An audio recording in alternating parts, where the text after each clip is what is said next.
welcome to Artist Spotlight. Today, I want to introduce you to Adam Howard. He's won 4 Primetime Emmy Awards in visual effects. He's a visual effects supervisor. How you doing, Adam?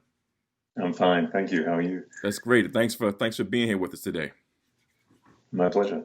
Thank you. So let's get into some questions for you, if you don't mind. So, Adam, where are you from, and what got you interested in a career in film and visual effects? Originally, I'm from Melbourne, Australia, and I started doing this back around 1980. Um, and when I was starting out, I started off as a graphic designer, and I was working at ABC Television in Melbourne, and that doing on-air graphics and news graphics and weather maps and all that kind of stuff. And that's what got me in, my start into the business. Okay, got it. Did you have any mentors, guidance, anyone that you knew in the industry that kind of pushed you along, or did you kind of just feel your way into it as and just kind of, you know, got into it on your own? Well, the thing about the business now versus the business then was that at that time there were literally about 5 or 6 people in the world doing what I was doing. Oh, wow. There were the same number of computers, and the computer was a thing called the Quantel paint box, and there were literally only like 5 or 6 of them in the world, and they cost about $2 million each. Oh, And um, they had been designed by some people in England to do specifically like on-air graphics for news, and then there were some other thoughts that you might be able to use it to do like cleanup of shots. If somebody left like a ladder in a shot, they might be able to do something. But we were kind of the pioneers of the business. There was a handful of us around the world who were operating the system, and I was very lucky to be there at the very beginning. So, as for mentors, there were people that I looked up to who worked in the film industry and TV, but they were mainly in the United States and England, and I was in Australia, so there really wasn't a lot there. yeah. So you made the move. I definitely had mentors. I had mentors who were artists and teachers, and there were people who encouraged me and helped me along the way to kind of learn the craft. Right, right.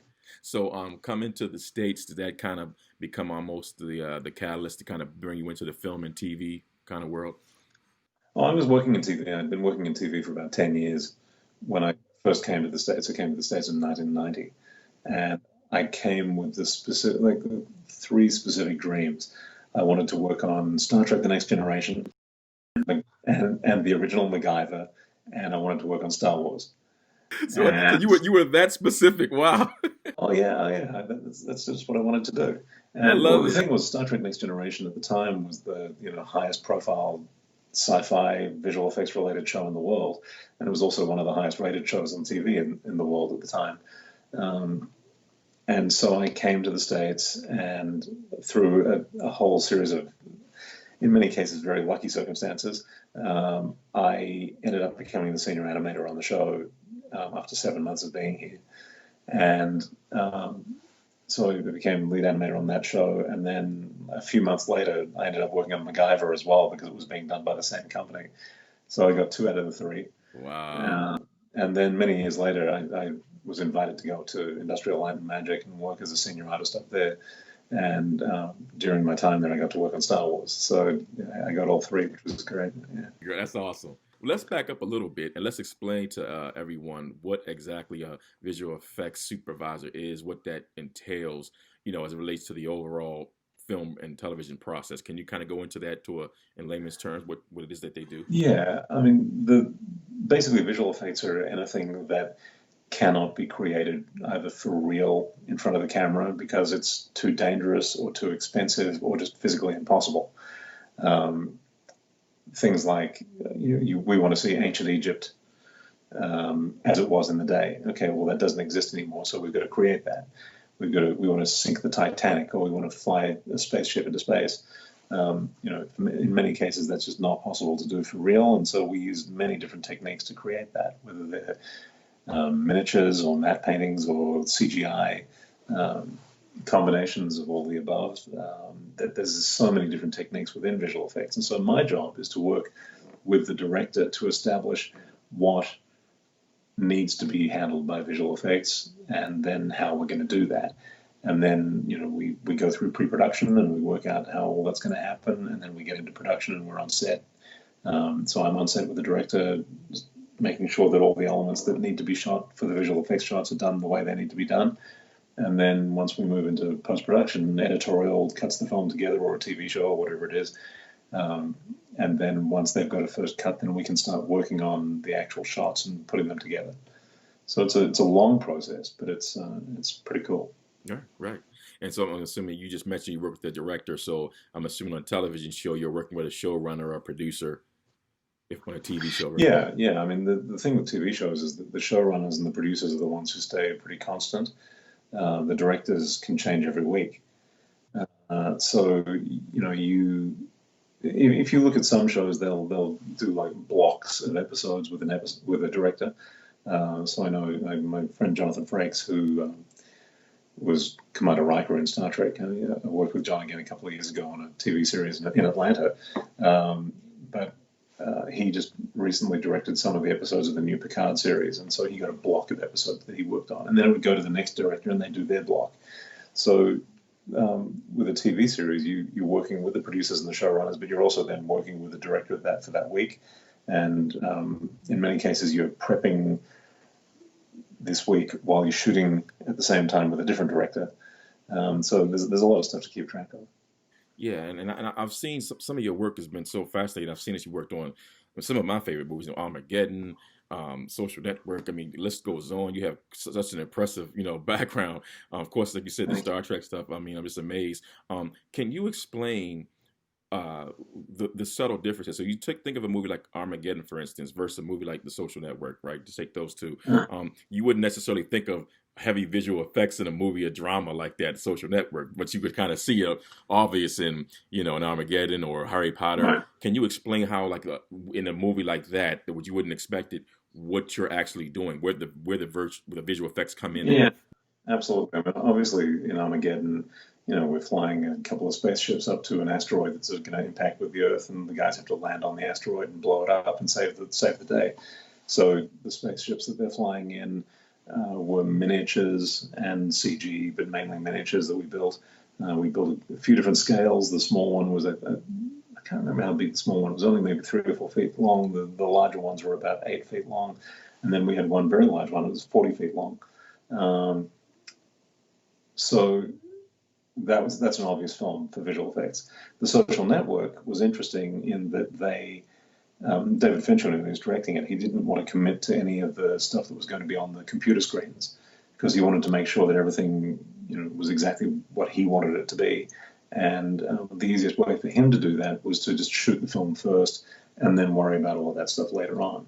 And so literally every single time you see a computer screen in that film, and it's at the Facebook office, so it's full of computer screens, every single shot was a composite.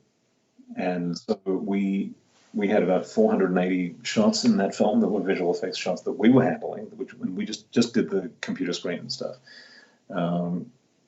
There were many other visual effects in that film, like the Winklevoss twins, who were both played by one actor, playing 2 people, and a bunch of other little supporting shots. Well, it's actually the kind of underlying rule of visual effects anyway.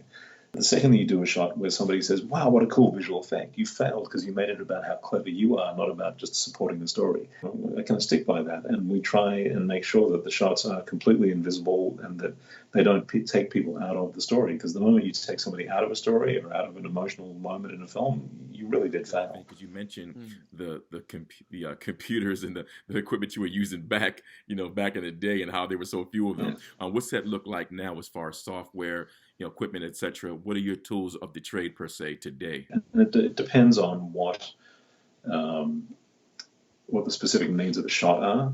Sometimes they're completely 2D, in which case you're dealing with a compositing system alone. Other times they're 3D, in which case you're using like Maya or any of the other multitude of 3D softwares that are around. And other times you're going old school and you're doing miniatures, or you're doing in-camera effects that still require a visual effects mindset, but they don't actually require software to put together. You may be working hand in hand with the special effects department to do an explosion. I did a movie called Unknown a few years ago with Liam Neeson that was shot in Berlin. And there's a miniature shot in that of the hotel exploding. And the initial thought from production was, well, we'll do that CG. And I said, no, let's go miniature. And so they shot that in London. I was not there for that, but they shot it in London with I think a 20-foot high miniature. And basically, when it was finished shooting, it was done. It went straight in the movie as is. Um, so there are a ton of different techniques, and software is one of them, but it's not the only one. Got it. When we're bidding out the visual effects on a film, we go through the script and we say, okay, well, there's 40 shots at the moment in this script that need visual effects. This one is a 2D matte painting. This one is some rotoscoping. This one's a little sky replacement. This is whatever. Then I hand that list to my producer, and she will then go and bid it out with different facilities. And she also knows just basically what the shots are going to cost. And then she can say, okay, well, this shot is going to cost, $2,000. This shot's going to cost $25,000, based on all the different disciplines that need to be involved in that to put the shot together. And then she comes back with a number, and that's submitted to the producers, and the producers either say yes or no. It's rarely that they look at a bid for the first time and go, yeah, sure, because they're always wanting to do it for as little money as possible. But you have to pay to get quality. It's one thing to say, well, we've only got $2,000 and that's all we're going to spend on visual effects. Okay, well then you're going to get that. If you want to cram 100 shots into $2,000, you're going to get the quality that you would expect. And so invariably, that kind of conversation then also turns into, we need to think about potentially cutting shots from the film that are going to cost you money that you don't have. So there's a responsibility to the producers and the director as well to say, actually, no, we can't do all that for that money, but we can do this. And giving them options is always a good thing. Mm-hmm, mm-hmm. Have you had to have that kind of I don't want to say conflict, but a challenge to express what's possible on screen, and how uncomfortable is it to do that? To have to be in that situation. It's not uncomfortable at all. I mean, they're coming to us for our expertise in the area. Because they don't know necessarily what the answer is going to be. We worked on some testing for James Cameron for Avatar, and it was a few years before Avatar actually started production. And he knew what he wanted, and so he came to ILM and said, try this stuff out, and it just wasn't there yet. And so he said, okay, that's fine. Then we'll keep on working on software and developing stuff and working with the developers of software. And hopefully at some point we will get to that point. And he did, and he made the movie, and it won the Oscar, and it made hundreds of millions of dollars, and he was fine. But filmmakers are very collaborative. You have to be, because it's a total team sport. How much time does someone in your field have to spend on not just what's possible, but what could be possible in the future? Is there any thought process into, how can we push the boundaries, or what's the next tech that's coming out that we could do this? Or, does that ever cross your mind? Yeah, that comes up on nearly every project, where some request will come up, or some line item will come up in the script where you think, okay, well, can we do it that? No, actually, there's no way to do that yet. Okay, well, then can we make one? And it's one of the things I love about the film industry, and specifically about sci-fi, that sci-fi allows filmmakers to come up with solutions for like these harebrained things that look silly at the time, but you make them look cool, but people go, yeah, well, that's not real. But I mean, I can't show you because I'm actually shooting this on my iPad. But the first pad to ever really appear was in Star Trek: The Next Generation, and it was called the Pad. It was a PADD, and it was the same size as an iPad, and it was the communication tool that Captain Picard used on the Enterprise. At the time, it was something that was not possible, and now they're all over the world. An iPhone, same thing, and virtual reality, and all these things that were at one point complete fantasy And then somebody went, well, I could make that bit, and somebody else goes, well, I can make that bit, and then a few of them get together and they actually make the device, and it becomes real. So yeah, problem. The whole job of a visual effects supervisor, and almost anybody in the film industry, is that we are problem solvers. We have to be, because the script writers come up with something and they just say, make it happen. And so that's what we do. How do you normally find new and up and coming talent in your field? I'm sure you've had, interns, assistants, and things of that nature of people that you've mentored, right? And how can one prepare themselves to land their first job in this particular field? What would you suggest? I think the hardest thing to hear often is, don't come out trying to be a visual effects supervisor. If you're in film school, don't come out expecting to be a visual effects supervisor, because it's an incredibly hard job, and while you're going to get trained very well in your film school, the really true training that you're going to achieve is once you're out there in the real world working on a real project. And there is no better teacher than experience. So I always say to people, start at the bottom, work your way up, and be patient. You're young. You've got a chance to spend some time developing. And if you say you start in a TV station and you're working in the vault, or you're logging tapes, or you're um, like a junior PA or something, do that for a little while, learn that step, and then move up to the next one and do that for a little while. Keep on doing that, and eventually you're going to get to that supervisor point. But the good thing about having done that is that you will understand every step of the way that leads up to your job. And I always say when I'm teaching or talking to kids about this, the job is this long from beginning to end. And right in the middle is this little room, and that little room is your bit of the project.